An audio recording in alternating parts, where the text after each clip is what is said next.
How's it going, everyone? I'm Andrew with SpeedTech Lights, and welcome to another episode of SpeedTech SpotLight. In this episode, we're going to go over our new Flash Carbine 140.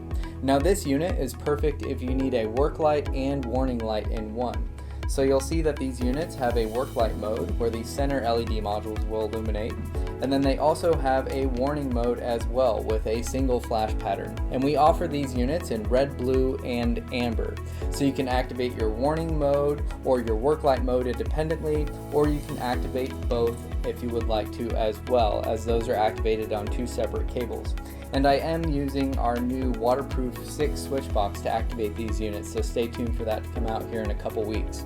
And then finally, you'll see that you get your included bracket here, which I went ahead and pre-attached with our Flash Carbine 140. So if you have any questions, give us a call or shoot us an email. We'll talk to you soon. Thanks.